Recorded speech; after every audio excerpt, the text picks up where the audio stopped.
Pertempuran kota sedang berlangsung di kota Torets, Donbas. Dilansir Reuters, pasukan Ukraina yang kalah jumlah berhasil menangkis serangan pasukan Rusia di dalam kota strategis Torets, kata militer Kiev pada Rabu malam, saat Rusia melanjutkan serangan besar-besarannya di wilayah timur Ukraina. Pasukan Kremlin telah merebut desa demi desa di jantung industri Ukraina dalam sebuah untuk melemahkan pertahanan utama dan mengancam rute transit yang sangat penting bagi pasukan Kiev di sana. Pertempuran jalanan berkecamuk di Torets, kota garis depan sejak 2014, dengan pasukan Rusia maju terus dan menghancurkan bangunan dan struktur, kata juru bicara militer Anastasia Bobovnikova kepada Reuters.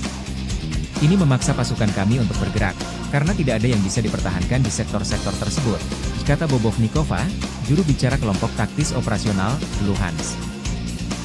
Ini adalah taktik bumi hangus.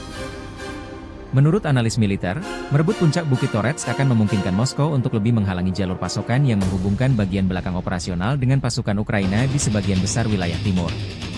Pasukan Rusia juga menekan kota strategis Pokrov, yang berada di ujung lain rute tersebut. Lebih dari 1.000 penduduk tetap tinggal di Torets, dari populasi sekitar 60.000 jiwa sebelum perang, tetapi mengevakuasi mereka, sangat sulit, karena Rusia sangat agresif dan membabi buta, tambah Bobovnikova. Setelah didorong dari ibu kota Kiev dan sebagian wilayah selatan dan timur laut dalam invasi Februari 2022, pasukan Rusia kembali memfokuskan diri untuk merebut Donbas yang merupakan kawasan industri, yang meliputi wilayah Luhansk dan Donetsk. Kemajuan pasukan Moskow, seperti perebutan bekas benteng timur Vuhledar minggu lalu, telah menggarisbawahi keunggulan besar Rusia dalam hal jumlah prajurit dan material sementara Ukraina memohon lebih banyak senjata dari sekutu barat. Konflik Rusia dan Ukraina memasuki tahun ketiga, belum ada tanda-tanda perdamaian.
Download Tribun X sekarang, menghadirkan lokal menjadi Indonesia.